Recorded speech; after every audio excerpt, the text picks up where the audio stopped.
So we need passionate ideas and new startup entrepreneurs. But I also feel at the same time, not everybody has what it takes to do that. They might have brilliant ideas, but they might not have the risk-taking, courage type of an attitude that no matter how many setbacks you have, you still kind of push this through the wall. Welcome to WITT. Hi, I'm Megan. I talk with founders, investors and operators working in tech. My aim is to inspire you with their stories and perspectives. Through this podcast, I want to amplify the voice of women working in tech. If you want to support WITT, then make sure you follow us on your favourite podcasting app. Then you won't miss any future episodes. Today's guest is Sari, CEO and co-founder of Kide Science. Kide Science was acquired by Accelerate Learning in 2023. I first met Sari on my first trip to Finland. Sari is an award-winning CEO and has developed a thriving side hustle as an artist. Let's go! Hi Sari, welcome to WITT. It's great to have you on the podcast. Thanks. Hi, it's great to be here. Awesome. I would love to kick off our conversation with a lightning round. Is that okay? Sure. Ready? Great. First question. What is your go-to GIF? Go-to GIF? I'm such a boomer. I don't know what is a GIF. I don't know. Something that it's more like, I do myself always like this in every picture. And I think this is like for boomers especially. Yeah. So any GIF that has this, that's me. It's a good option. You know, there's many GIFs like that. So it makes sense. Second question. Can you give me one word to describe the tech scene in Finland? Amazing. Okay. Yeah, I agree. What's the most valuable lesson you've learned from failure? I feel like you never fail, you always learn from the fail. Like, I wouldn't call it a fail. Mm-hmm. Who is the best person you've met through networking? Oh my God. This is such a hard question. The best person through networking? Yeah.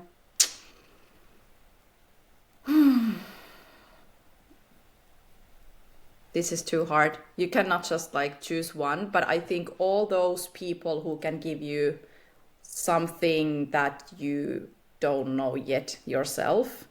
And I think the most valuable people have been when I've been abroad in some international event or exhibition, and then I meet someone that has expertise in that region or area or expertise that I know kind of nothing about, and I can lean on their expertise. So those type of people. Yeah, that makes sense. Someone that you can learn something from. That's always good.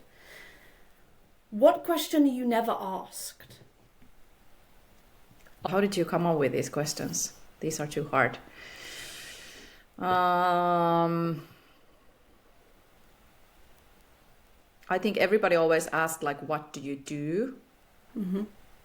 But maybe more like, what do you love? I don't think like many people ask like, what do you love or what's your like passion or that. I think every people always ask, okay, so what do you do? And like from the work perspective, but people should ask more from everybody, like what do they love?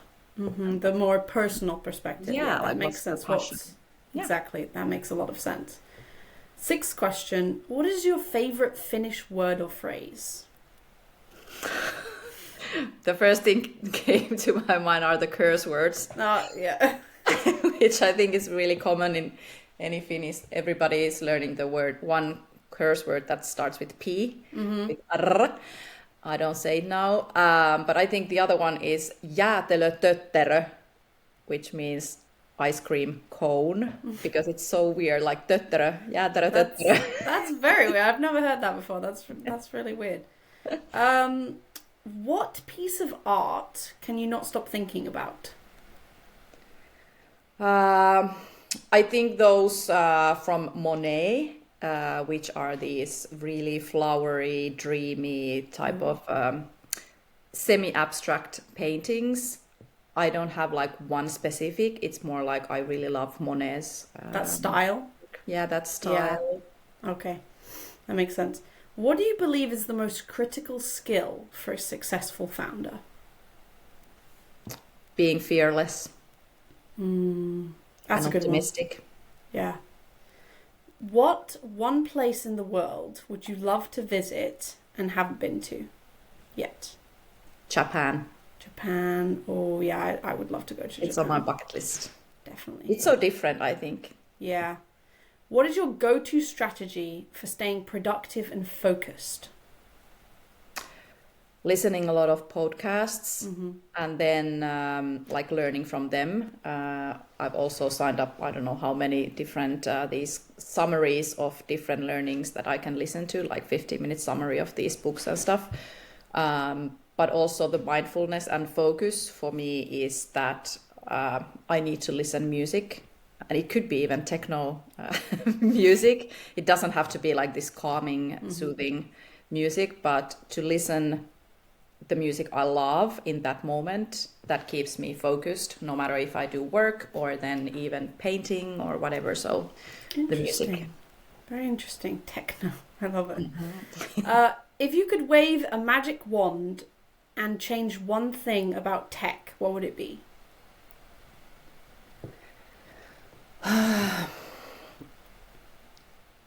Give the opportunity to use tech the most useful way, like all over the world. I think it's like we are giving the opportunities not equally. Like tech can save and be valuable in so many ways, but not everybody has access to technology. If we think about technology as through digital devices and all that gives. So I think that would be amazing to first give the access to the technological tools to everybody. Yeah. That would kind of level up a lot of people's expertise. Great idea.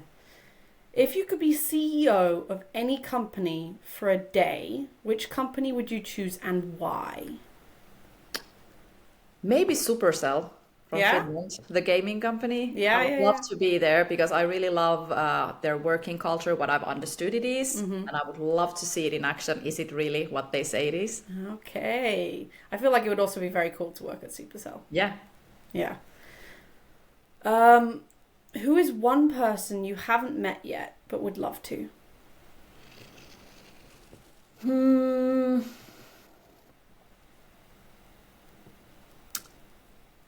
Maybe one of the like new emerging artists, actually. I visited in New York, one of the art galleries, and there is this new emerging female artist. Her name is so complex, I don't now say it, but she had amazing abstract, colorful art, and I've been following her for a while, and I would love to meet her in person.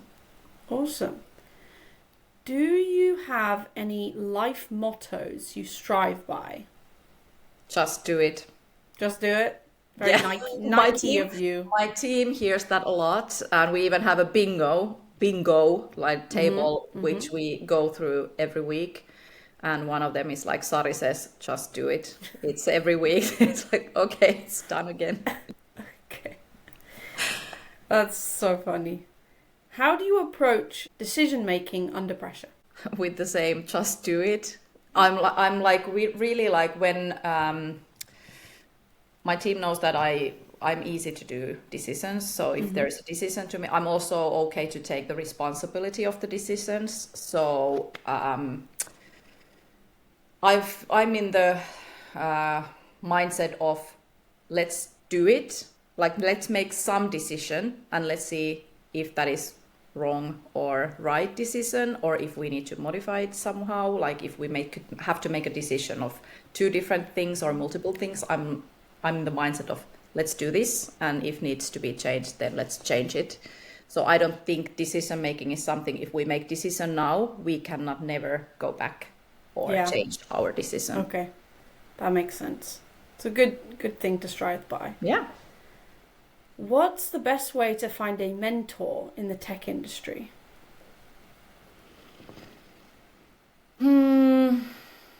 Just ask. like in a way that I think people are thinking too often that that would be amazing to have that and that person as a mentor, but they are afraid to ask because they think like they are too busy or too high up there that they cannot ask. But I think that's like when you feel that somebody is worth mentoring you, and they don't have to be mentoring anybody else. They could be like just your mentors, just like having the, how do you say, some kind of a mindset that you think you could learn from them. But the easiest way is just ask if they could be your mentor, and they will say if the time isn't right, which I have to say quite often, like, sorry, I don't have time for that now, but maybe later. Or then just giving answers to people's questions. Mentoring could be that kind of a thing as well. Yeah, definitely. Putting yourself out there. It's a good idea. If you weren't in tech, what would you be doing? Painting. Yes. You're already doing that, so. Yes. I think I would be then like a full-time painter. Okay, that makes sense. Yeah. The last question for the lightning round is, if you had to describe your entrepreneurial journey in 3 emojis, what would they be? The roller coaster emoji. Okay. If that can be something else than just the face expressions. Yeah. Then like the sparkle emoji, because I think it's like all the time when you are in the roller coaster, then when you are in the peak, it's like, yeah, let's celebrate. Yeah. There's a lot of sparkle and dust and hustle. And maybe then the unicorn, because I think that's kind of like everybody is looking for that, but then it's really like a mystery thing that what that actually means to be a unicorn. True. Yeah, and do you need to be that? Exactly. Okay, that was awesome. Thank you so much for answering my lightning round questions. Thanks. Let's move on to your journey. So, you've worked with your sister, Satu, for most of your life. How did that happen?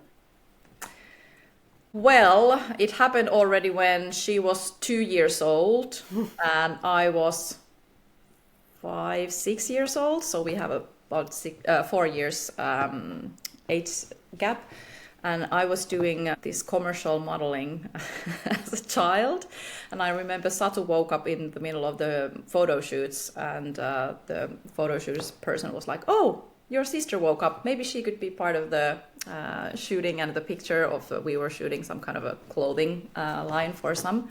So, and then she became as a commercial model as well when she grew up a little bit.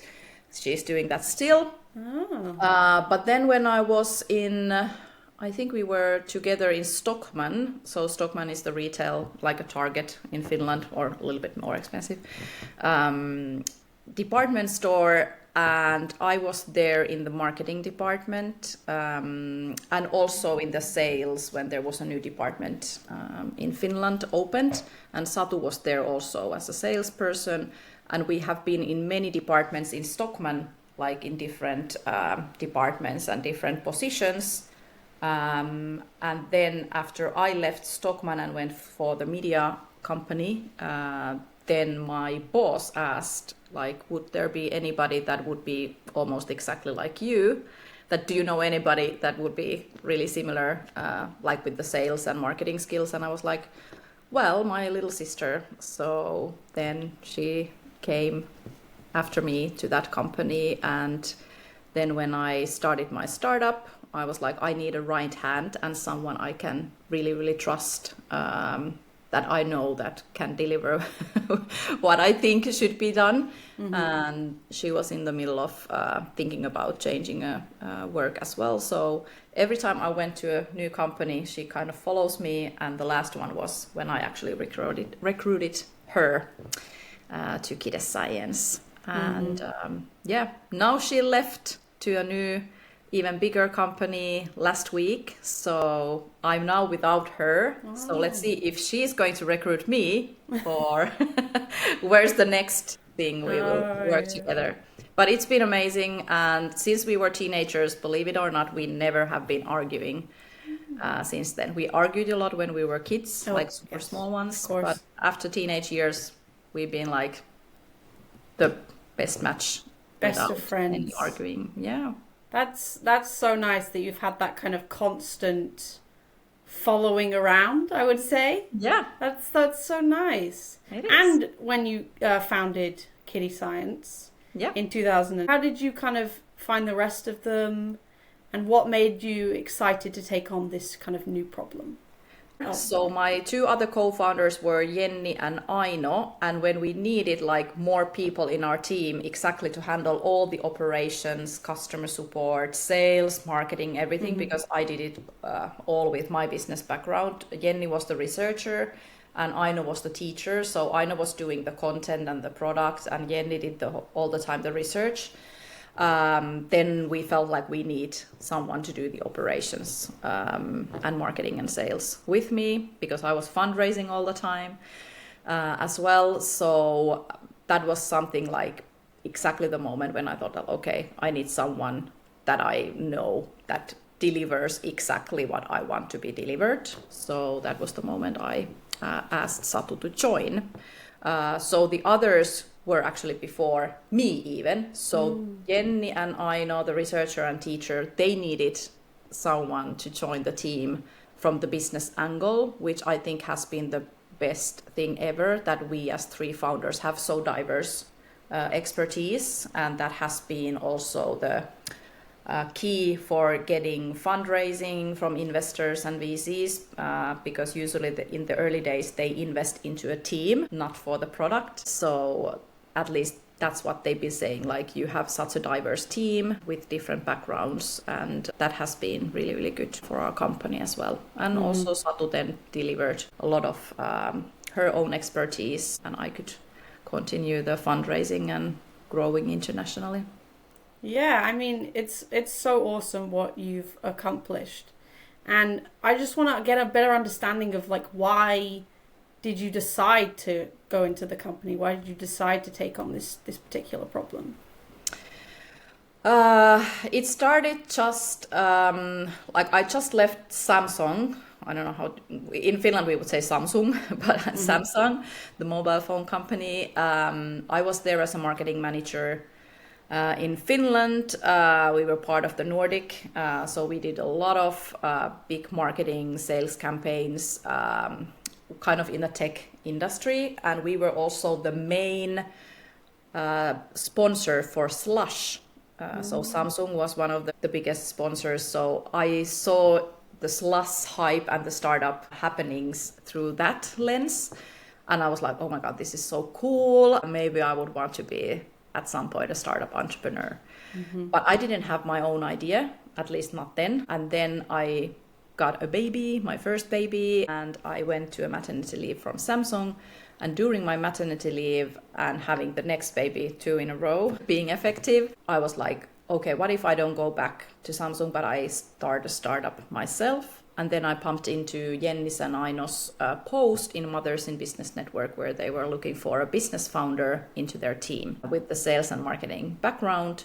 I met them, and the rest is history. So it was like really, really good match. And exactly after having 2 babies, I was like, science education through stories and play for kids to have all these science process skills and the motivation to learn tech and STEM skills and concepts. And that was like, oh my god, this is exactly what I want my kids to learn and have their education to start with. So that was like really resonated with me, what I wanted to do. So someone else's amazing, brilliant idea, and then I just felt like this is easy to sell and market to as well, because I felt like this is something, I'm not the only one who wants this. I'm sure there's plenty of others.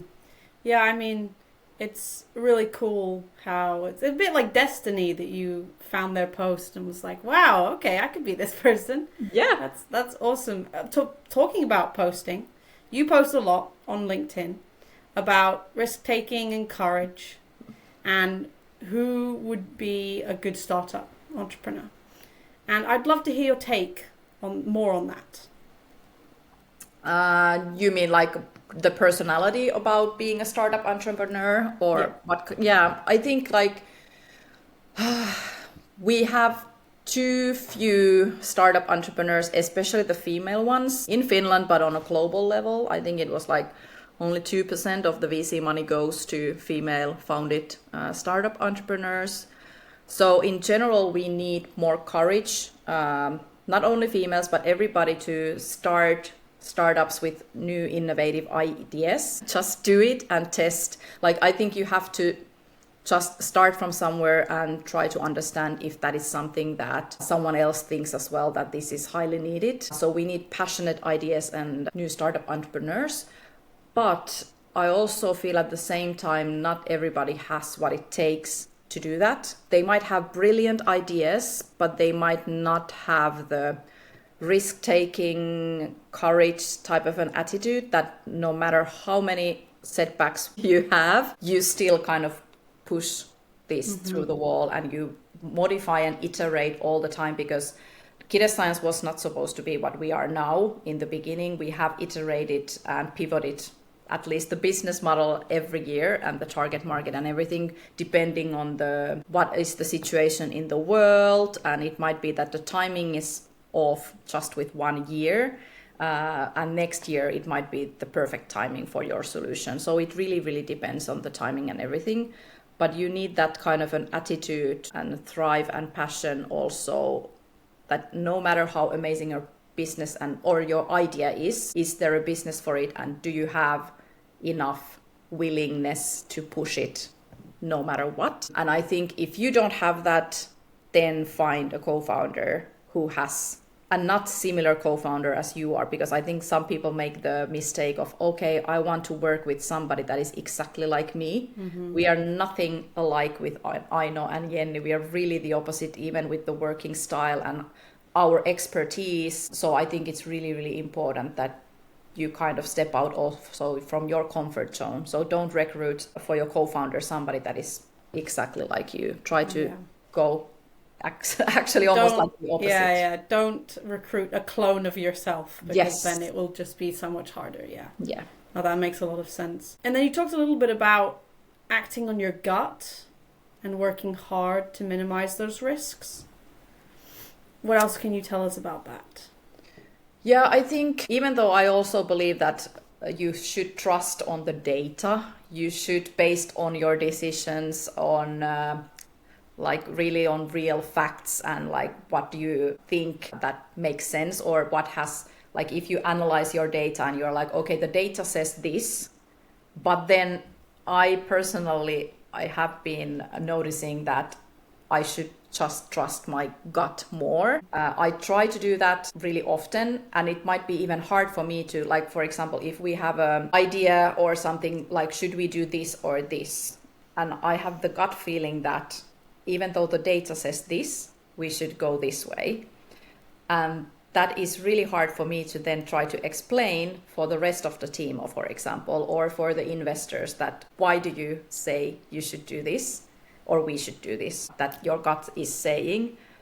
But it's somehow just because it aligns all my expertise or my history, what has happened before, that kind of what the gut feeling then is summarizing. And of course, it doesn't mean that if something happened before, it will happen again. But I have noticed that the gut feeling is much, much more kind of scientifically proven. We are almost like laughing about this. Like when I say something, I almost add on, it's scientifically proven by me that this works. At least let's try that. So if there is not huge risk to take that decision, that trust your gut, then let's do that. But if, of course, if there is too high risk, that what if that fails, let's then try believing on what the data says and those kind of things. So, but I urge also many people that when they are starting the startup, make the decisions not what your investor is saying, but what is your gut saying. Yeah. Because ultimately it's your decision that kind of makes or breaks the company. Even with the hiring people, like if the people or the person is perfect on paper, but your gut feeling says that this doesn't work, go with your gut. I want to switch directions a little bit. It's a common phrase that more startups die from indigestion than starvation. How do you manage ideas versus resources? Okay, now you have to help me with not being native English. So you think that if I have a lot of ideas, how to justify making those without having enough resources? Is that kind of like the question? Yeah, I'm a person who have a lot of ideas. I think too many sometimes, and then our team really tries to push a little bit like, yes, great ideas, but what would we do first? And I think I'm not that good with processes or frameworks or these kind of models in a way, but my team is amazing with this. So it's like, okay, we have this many ideas, and what if we put it into this square with X and Y axes, like kind of like almost like SWOT analysis, like weaknesses, strengths, and opportunities and threats kind of a thing. Or then in that mindset, like, what is the like most fastest thing we could do from these ideas, and what gives the biggest impact? And then we could see like, okay, this might take a lot of resources with small impact, and this might take not that many resources, but if that like goes well, we will have huge impact. Let's try that first. So kind of like trying to put them in a matrix, what makes sense from the impact wise, and then also being honest, like, do we really have time and resources for these? We do weekly prioritizing in our team as well. Like there is inbox of ideas that people can put all the ideas to the inbox, and then we go through that every week, deciding, okay, should we do this or should we put this into a parking lot or somewhere waiting for the time that we actually have resources for it. Yeah. So about kind of organizing and kind of putting things that are more important and easier to provide resources for at the kind of front, right? Yep. Awesome. Totally. Yeah, no, that's a really, honestly, really good idea. I'm, for one, I also do have a lot of ideas, so I have to kind of wait, you know? It's not just do it, it's just wait and then do it. Yeah, exactly. But yeah, so let's talk a bit more about Kide Science. As we know, I don't know if they know, but as we know, Kide Science was acquired by Accelerate Learning in late 2023, I believe. And a year ago. A whole year ago, yeah. Time flies. Yeah. So how was that experience for you? And what has that kind of done for you and your team? I think it was the most stressful year, and it almost took a year to finalize that. So I think it's also the same with fundraising. Like people are like, okay, when should we start fundraising if we need to have the cash in the bank this time of the year? So always start earlier, because usually it takes more time than you think. It was the same with us. Like we weren't in the situation, like it was early 2023. We were acquired late 2023. So early 2023, I think in March, we were approached by Accelerate Learning if we would be interested to talk about M&A and acquisition, and we weren't even thinking about that. So it wasn't like we were deciding, let's sell this company and let's push forward with it. So it came from them first, and suddenly we also received a lot of other companies approaching us, because there was this big national change in the USA about having universal pre-K, meaning that the public sector should provide more free education already for 3-year-olds, 4-year-olds before kindergarten. So there was this bigger trend and shift and change in the whole USA. And there wasn't any resources yet made for pre-K, like preschools, 3-4-year-olds doing STEM. So that was kind of like, I felt the market need started this interest of Kide Science. And when we started to think about and talking about with our investors and shareholders, like, okay, should we do it? At the same time, we kind of did 2 different tracks. We still continued having new customers in the US, and I was all the time in the US, flying at least monthly to US to different states and different events, selling Kide Science. So we see a lot of traction from the sales perspective. but also then started to talk and negotiate with these potential buyers. And at some point we were like, okay, this is so good match that we maybe should check if this makes sense from the term wise and everything. So I think it was like June or something when we then kind of closed the DD process exclusively for Accelerate Learning. And then still it took until October before we made the final decision.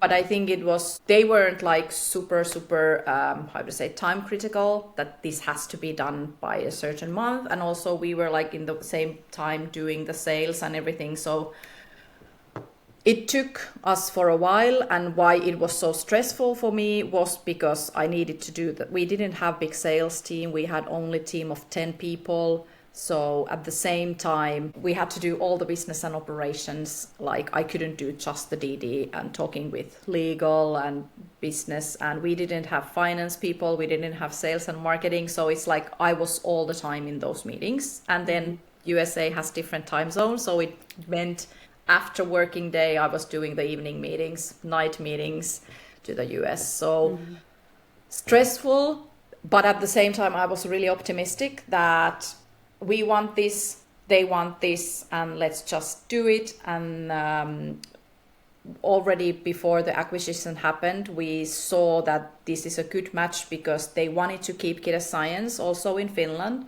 So we still are the Kide Science team working on developing the product, the content. We have also now, they had only business in the US, but we have customers from 30 countries around the world. So we continue supporting customers outside of the US as well. And we started cooperation with Sesame Workshop in Mexico, and now we started cooperation with ILT education for Europe. So we have now reseller also in Europe, in Sweden, Germany, Finland, UK hopefully soon as well. So it's been lovely cooperation because it didn't mean that, okay, we have to move to US and stop everything outside of the US. It's just like they start and continue selling Kide Science in the US, but we also can do many things outside of the US and help globally early childhood educators to do playful, story-based, fun STEM activities. Yeah, I mean, I definitely know, and I can definitely tell that it's been a difficult, I would say, experience for you guys. Yeah. But I think it worked out. I think it's going really well. I presume. It is. Of course, yeah. there's always challenges. Yeah. And especially like, also there is a advantage and disadvantage in a way that we are in Finland, Kide Science team, and their big team is in the US. Yeah. So of course, with the time zones and everything, like, and the culture and everything, it's like we have our own little bubble, but at the same time, we have to be somehow aligned with them. And so, yeah, it's a challenge, but also it's been fruitful, and I'm still super happy that we did this. It was a good decision. Yeah. And I want to talk a little bit about your kind of artistic side, because of course it's very important for your entrepreneurial side as well. Yeah. And I'm proud to say that we in our house have 2 of your amazing artworks hanging on the wall in our summer cottage. Yeah. And they look great. They look great, and I love them a lot. And how do you manage to keep the creative flame alive in both art and in startups? I think when you have a startup, you have to be creative because you are quite often doing something nobody has done before. Nobody hasn't done before. So it's kind of like you have to have the creative side all the time, thinking outside of the box as a startup entrepreneur, no matter if it's related to business models or how you deliver your product or how innovative your product is. So that's why I also love being a startup entrepreneur, because you are creating something new, creative, innovative. New, exciting. Yeah. Yes. So I would be so bored if my life would be every day the same. So I love challenges. I love the change that every day is something new happening. And then for the artistic side, when the pandemic started, I felt I had a little bit more time, but also the urge that I have to do something else than being on my mobile phone 24/7 because I did a lot of work. So also my free time was doing something with my mobile phone. And then I was like, okay, I need to get rid of the mobile phone. And then I felt like I need to do something with my hands. So I'm not able to use my phone. So I started to paint again, which I did when I was teenager and early 20s. And I do that for my mindfulness, and that keeps me insane, kind of. So it kind of gives me all my creativity, and I do a lot of abstract work, which is also at your summer cottage, like everybody can see something else in it. So I love to just work with colors and the paint, and it kind of is, they are feeding both ways, also my work and my creativity side. But surprisingly or not surprisingly, I also did my art hobby kind of a business. So now I travel around the world with my art exhibitions and sell my art and do commission paintings as well. So which became that I did so many paintings. I was like, what to do with these? Okay, people want these, so let's sell it. I have to try to pause also that I'm not thinking the art business too businessy. Yeah. So I should just also have time to just do the hobby and painting, not think about is it going to sell or not. Yeah. I mean, both your kind of artistic and startup paths are very intertwined, as most things are. And I think it definitely helps with your startup potential and your entrepreneurial kind of journey, which is really awesome. But now in the podcast, we have now entered the part which I like to call the zigzag zone. Yeah. So I want to know where you are zagging, where everyone else is zigging. And I think there's a certain Mr. Bill Gates that might feature in one of your answers. Can you tell me a bit about that? Yeah. I don't know about Bill Gates. I think, are you referring to the pitching moment when I was pitching for Bill Gates? But I think it's you can ask me to do or pitch or go to whatever stage without even preparation. Of course, I always if I have to present something, of course, I think about what to present and have the storyline coherent and everything. But I'm never afraid or shy about doing it. So you can put me on front of anybody, no matter if it's a big room or big stage or big event, or then a small circle of people. I'm the person who don't need to plan. It's like, okay, I just do it, deliver whatever I think the audience would love to hear. So if the Bill Gates is the one, I also pitched to Bill Gates in one of the EdTechX, I think, award winning this kind of competition. And I think I should remember that not everybody is like me, that they need time to rehearse, they need time to think about what they're going to say. They love to plan and organize, and I love that for people because I'm not the most organized person. So that's when I zig or zag and the others don't zig or zag. So that's something it's like an advantage of being like that, but also at the same time, I should be cautious of not expecting everybody's like that. So when I might say to one of my team members, hey, I have a meeting in 1 hour, would you like to join me? And they're like, what? I don't have time to plan. I don't have time to go through it. So I'm like, just come there and talk whatever you think you should. No, it's all about kind of making sure that we don't overstep on other people's personal bubbles in some cases. But that's awesome. And I think I really like that part of you. It's my favorite kind of feature. But now it's story time. And tell me the story about how you met my dad. Oh my gosh, that's a funny story. On 18 December, I think, we got an email from Emerge Education, which is this UK-based VC funding and venture capital. That time they had this angel investor group. So they didn't invest as like a VC, but they had angels who decided who wants to invest through Emerge organization.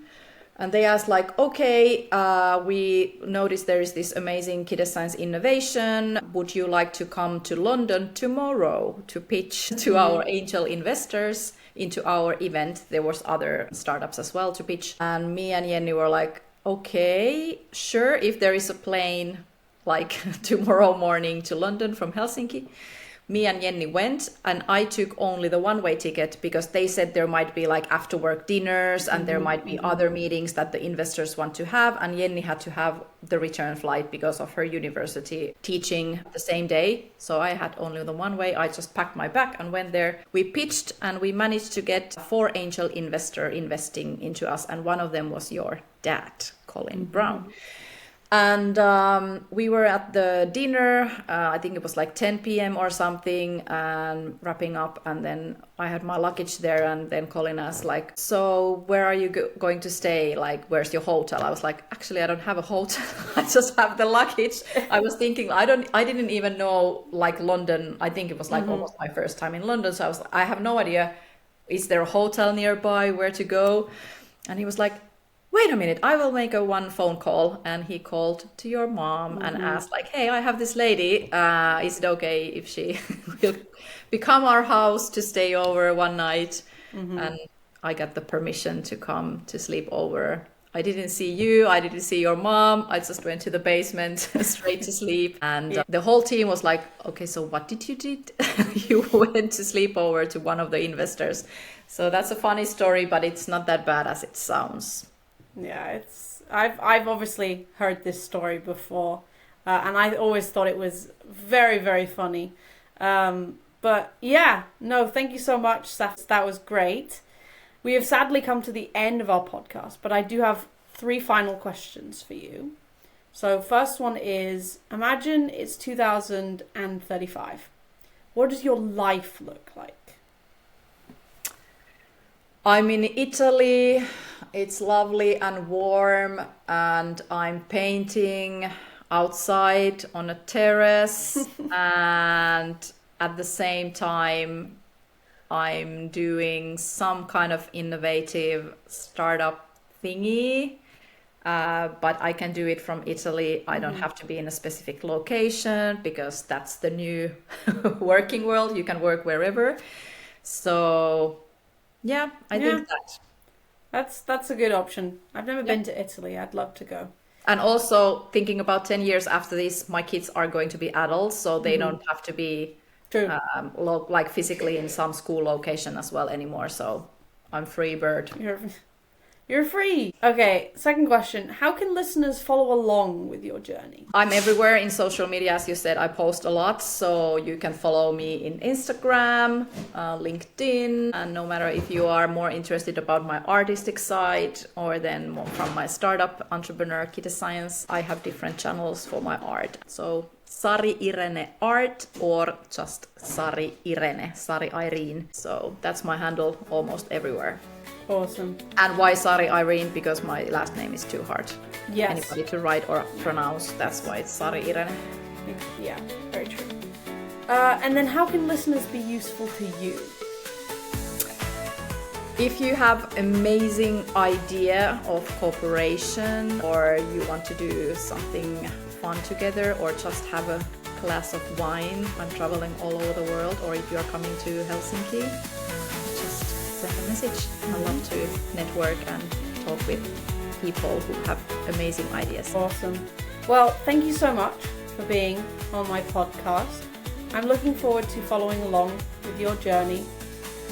And yeah, thank you. Thank you. It's been a blast. Awesome. Thanks for listening. Hope you enjoyed this week's show. To make sure you don't miss next week's episode, follow us on your favourite podcasting app.